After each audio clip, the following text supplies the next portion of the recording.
Picture this. It's a summer evening in the late 1990s at Fenway Park. The crowd erupts as their hero walks to the plate. They chant in thick Boston accents. This is Nomar Garciaparra, Boston's homegrown superstar shortstop. Meanwhile, 200 miles south at Yankee Stadium, another young shortstop was making his mark. Derek Jeter. These two players would define an entire era of baseball, their careers forever linked by rivalry and mutual respect. But here's the thing. While Jeter's story ended with championships and a Hall of Fame plaque, Nomar's journey took a completely different turn. We're talking about a meteoric rise, an absolutely dominant peak, and then heartbreaking injuries that changed everything. Today, we're diving deep into the dramatic career of Nomar Garciaparra and how for a few incredible years he went toe-to-toe with Derek Jeter as the best shortstop in baseball. 1997. That's when Nomar Garciaparra didn't just arrive in Boston, he absolutely exploded onto the scene. After a brief taste of the majors in late '96, Nomar became the starting shortstop in 1997 and immediately set the league on fire. We're talking about 30 home runs and 209 hits as a rookie. That hit total? A Red Sox rookie record. He drove in 98 runs while batting leadoff, setting a major league record for RBIs by a leadoff hitter. But wait, there's more. He smashed the record for home runs by a rookie shortstop. He hit .306, and get this, he put together a 30-game hitting streak, an American League rookie record. The hardware? AL Rookie of the Year, unanimous, a Silver Slugger, an All-Star selection, all in his first full season. Overnight, Nomar became Boston's most beloved player. Fans would chant, "Nomar," every single time he stepped into the batter's box, that distinctive Boston accent echoing through Fenway. Now here's where it gets interesting. Just the year before, Derek Jeter had won Rookie of the Year for the Yankees and helped them win the World Series. Two young, talented, charismatic shortstops playing for the most bitter rivals in baseball. The debate started immediately. Every bar, every barbershop from New England to New York. People were arguing about who you'd rather have. Jeter had the ring and the New York spotlight. But Nomar? He was putting up bigger numbers right out of the gate. Boston finally had their answer to the Yankees' golden boy. But Nomar's impact went beyond statistics. The Red Sox of the late '90s were searching for their identity, trying to break a 79-year championship drought. Garciaparra's arrival signaled that better days might actually be coming. He brought style and substance, that trademark routine of adjusting his batting gloves between every single pitch, a confident swing that sent balls caroming off the green monster, youthful energy in the field. Sports Illustrated even put him on their cover heading into 1998 as a key to Boston's future. In a city obsessed with baseball history, Nomar looked like the next legend in the making, maybe the heir to Ted Williams or Carl Yastrzemski. The rise had begun, and it was absolutely meteoric. By the end of the 1990s, Nomar wasn't just a local hero anymore. He was one of the best players in all of baseball. From 1998 through 2000, Nomar delivered offensive numbers that even Derek Jeter couldn't match. He hit around .340 with excellent power, winning back-to-back batting titles in 1999 and 2000. And that 2000 season? Absolutely insane. Nomar batted .372, the highest single-season average by a right-handed hitter in the post-war era. For a stretch in mid-2000, he was actually flirting with .400, carrying an average above that magical number into late July. Boston fans started dreaming that Nomar might become the first player since Ted Williams to hit .400. The peak wasn't just about batting average. In 1998, he crushed 35 home runs with 122 RBIs and finished second in AL MVP voting. Then came May 10th, 1999, a night that had Fenway absolutely buzzing. Nomar hit 3 home runs in one game. 2 of them were grand slams. He tallied 10 RBIs in a single evening. It was the kind of performance that becomes legendary. That same year, he won the batting title, hitting .357 and led Boston back to the playoffs. In the postseason, he hit .400 in the ALCS against the Yankees with 2 home runs, practically willing the Red Sox forward even though they fell short. Between 1997 and 1999, he was an all-star every single year. He finished in the top 10 of MVP voting twice. This was a guy at the absolute top of his game. Many observers in the late 90s felt that while Jeter was the slick leader of a juggernaut Yankees team, Nomar was individually the better player. He didn't have Jeter's postseason spotlight or the New York marquee, but the talent was undeniable. And it wasn't just Nomar and Jeter. You had Alex Rodriguez in Seattle and later Texas. All 3 were mentioned in the same breath as the greatest shortstops of their generation. All 3 looked destined for Cooperstown. Nomar was right there in that elite group, a true peer to Jeter and A-Rod, sometimes viewed as better than both during his peak. But here's the painful reality. While Nomar was collecting batting crowns, Jeter was collecting rings. In 1998, 1999, and 2000, Jeter's Yankees won the World Series, with Jeter as an indispensable catalyst. He even won World Series MVP in 2000. The contrast became the central narrative. Nomar, the brilliant individual performer, Jeter, the champion with the intangibles. Still, at the turn of the millennium, if you looked purely at performance, Nomar Garciaparra was on a Hall of Fame trajectory and arguably the #1 shortstop in baseball. Unfortunately, things were about to change dramatically. Early 2001. Just as Nomar seemed poised to keep dominating, fate intervened in the cruelest way possible. During spring training, Nomar developed a mysterious wrist injury, a split tendon that seemingly appeared overnight. The timing couldn't have been worse. He'd just been featured shirtless on the cover of Sports Illustrated that spring as baseball's toughest out, with expectations that he might even make a run at hitting .400. Instead, the SI jinx struck hard. Nomar missed the first 4 months of the 2001 season. When he finally returned on July 29th, Fenway gave him a standing ovation, and in storybook fashion, he homered in his first game back. For a brief, beautiful moment, the magic was back, but it didn't last. By late August, the wrist problem came back, and Nomar was shut down for the rest of the season. He played only 21 games that entire year. The Red Sox missed the playoffs. Many believe 2001 was the turning point, the moment a Hall of Fame trajectory got knocked completely off course. To his credit, Nomar fought back.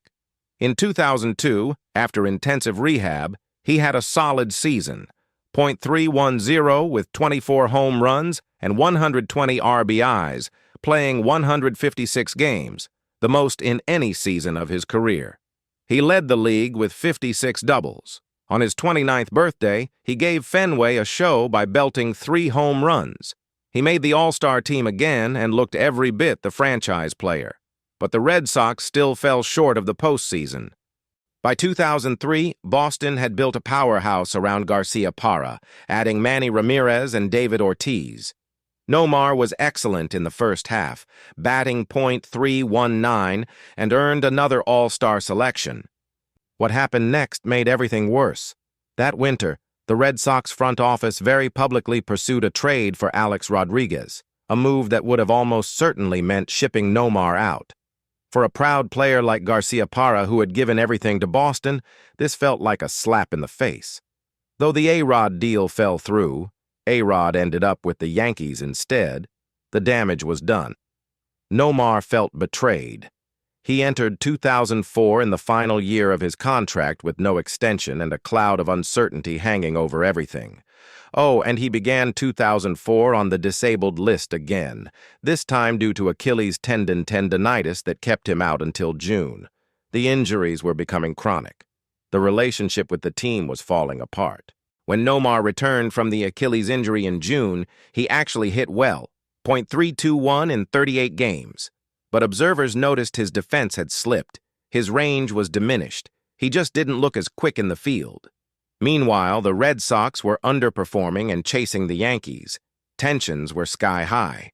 This was supposed to be the year for a Boston championship, and anything less was unacceptable. July 1st, 2004. A single moment that seemed to crystallize everything. The Red Sox were playing the Yankees in New York. Extra innings. Tied in the 12th. Derek Jeter, as if scripted by Hollywood, raced from shortstop to catch a foul pop-up and launched himself headfirst into the stands. He emerged bloodied, but having saved the game. The cameras then panned to the Red Sox dugout. There was Nomar Garciaparra sitting on the bench, not in the lineup due to his Achilles, looking disengaged. The contrast was brutal. Jeter spilled blood to win. Nomar appeared passive and frustrated. Fair or not, that image stuck. Why wasn't Nomar playing in such an important game? Was he protecting himself at the expense of the team? In truth, he was hurt and had been given the night off by the manager. But the optics were terrible. That night, as one writer later said, all but officially began the countdown on his final days in Boston. Less than a month later, the bombshell dropped. July 31st, 2004. Minutes before the trade deadline, the Red Sox traded Nomar Garciaparra away in a blockbuster 4-team deal. Boston received shortstop Orlando Cabrera and first baseman Doug Minkiewicz. The GM cited defensive weakness and Nomar's health as reasons. Imagine, Nomar, the face of the franchise, the fan favorite who'd been serenaded for years, was suddenly gone in the middle of a pennant race. Boston fans were stunned and divided. Some were furious. Others reluctantly accepted it as necessary. It was the end of an era that nobody expected to end so abruptly. Here's where it gets even more painful. After Nomar's departure, the 2004 Red Sox caught fire. Orlando Cabrera solidified the defense. The team gelled and went on an incredible run, famously overcoming a 3-0 deficit against Jeter and the Yankees in the ALCS, then sweeping the World Series. After 86 years, the Red Sox were champions at last. But Nomar Garciaparra was watching from Chicago as the team he'd given his heart to achieved ultimate glory without him. The Red Sox players, to their credit, didn't forget his contributions. They voted to give Nomar a World Series ring and even a 3/4 share of the playoff bonus money. Pitcher Curt Schilling noted that without Garciaparra's role in the first half and all the previous years, the Sox might never have been in position to win at all. It was classy. But it had to be bittersweet for Nomar. Nomar's trade to Chicago was supposed to be a fresh start, but you can't escape fate. Cubs fans were initially ecstatic. Nomar performed decently in the final 2 months of 2004, but the Cubs collapsed and missed the playoffs while his old teammates won the World Series. Chicago re-signed him for 2005, hoping he could be a centerpiece. Then, in late April 2005, disaster struck again. Nomar suffered a gruesome torn groin muscle while running to first base. He crumpled to the ground and missed more than 3 months. At the time of injury, he was hitting only .157. He returned later that year and even volunteered to switch to third base to help the team. His final average was a respectable .283, but the power and explosiveness were gone. At 32, Garciaparra was at a crossroads. He signed with the Los Angeles Dodgers in 2006, a homecoming of sorts since he was born and raised in Southern California. The Dodgers shifted him to first base, taking pressure off his body, and for a brief moment, Nomar found a second life. 2006 became a renaissance year, .303 average, 20 home runs, 93 RBIs. He made the NL All-Star team and won Comeback Player of the Year.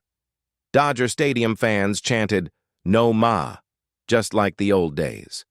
Perhaps his most dramatic moment came on September 18, 2006, the 4+1 game. The Dodgers hit 4 consecutive home runs in the 9th inning to tie the game against the Padres.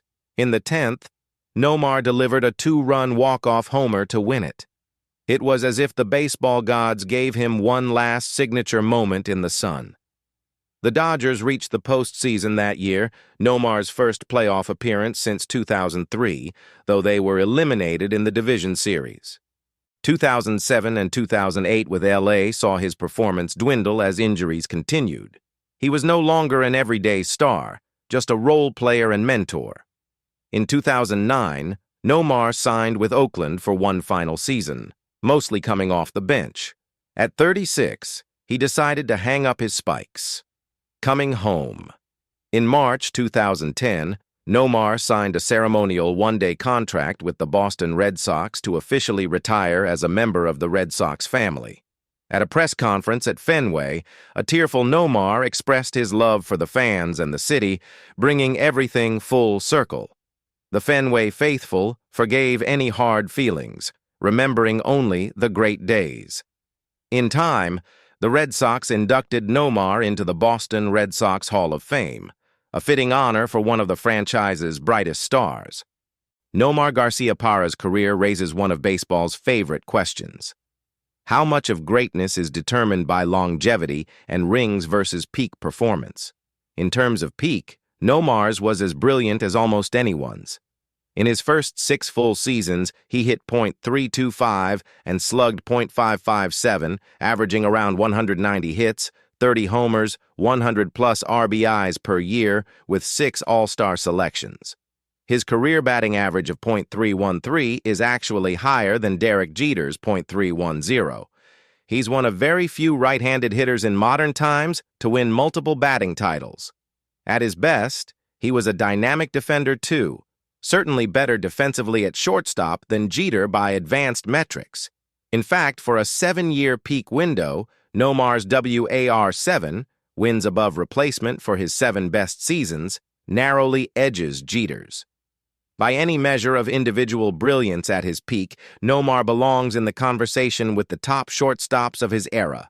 As one retrospective noted, during the golden era of shortstops, he was a true peer to Alex Rodriguez and Derek Jeter. Sometimes he was better than both. But then there's the other side. Longevity and team success, where Derek Jeter's legacy towers. Jeter played 20 seasons, racking up 3,465 hits, 6th all-time in MLB history. He has 5 World Series rings to Nomar's 0, a treasure trove of postseason moments. The flip play, the Mr. November walk-off, the dive into the stands, plays etched in baseball lore. Jeter was the model of consistency, staying on the field and coming through in big moments. When we compare them fairly, we see complexity. Performance statistics show that Nomar, at his pinnacle, was every bit Jeter's equal, if not superior, in several areas. He was the more prolific power hitter and run producer in his prime. Jeter had more longevity and maintained a high level into his late 30s. During their playing days, it often came down to rivalry and context. Jeter was the charismatic leader of a dynasty. Nomar was the humble superstar carrying a historic underdog. There's a reason fans still debate Nomar or Jeter to this day. Then there's postseason success, where the contrast is stark. Jeter's postseason stats over 158 games look like a full extra season of all-star production. Nomar's postseason career spans just 26 games. It's a twist of fate that Nomar never even got to play in a World Series, while Jeter played in 7. Nomar Garciaparra's legacy is one of unfulfilled potential mixed with unforgettable brilliance. He's the tale of a great player who, for a period, stood at the summit of the sport. A 2-time batting champion who made pitchers sweat. When healthy, he was the ultimate combination of average and power at shortstop, something rare and special. But his career also reminds us how fragile greatness can be. A wrist injury, an Achilles strain, a torn groin, and just like that, the trajectory towards Cooperstown vanished. Nomar fell off the Hall of Fame ballot after just 2 years, garnering only 1.8% of the vote in 2016. The hall doors didn't open, but that doesn't erase what he accomplished. To Red Sox fans, Nomar will always be a treasured part of history. the bright star of the late 90s who brought excitement back to Fenway and bridged the gap to the 2004 championship team. Among baseball enthusiasts, Nomar is often cited as one of the greatest what-could-have-been stories, up there with Ken Griffey Jr. or Bo Jackson in terms of talent, curtailed by injuries. To those who witnessed his prime, he's proof that a player can burn as brightly as a Hall of Famer, even if only for a shorter time. So when you weigh Nomar versus Jeter, it's not a simple answer of one being better. Jeter has the longevity and the jewelry. Nomar had the higher peak and the what-if mystique. As one analysis concluded, over a 3-year peak, Nomar might even get the edge. But over a career, it's unquestionably Jeter. Both can be true. And maybe that's the beauty of baseball debates. They allow us to appreciate different kinds of greatness. Nomar Garciaparra's journey is ultimately a human tale of triumph and tribulation. We celebrate his rise, we marvel at his peak, we lament the cruel turn of injuries, and we reflect on his legacy with mixed emotions. Nomar didn't get the storybook ending on the field, but he left us with indelible memories. Thanks for watching. If you enjoyed this deep dive into Nomar's career, hit that like button and subscribe for more baseball stories. And let me know in the comments, Team Nomar or Team Jeter? Let's debate. I think that's probably the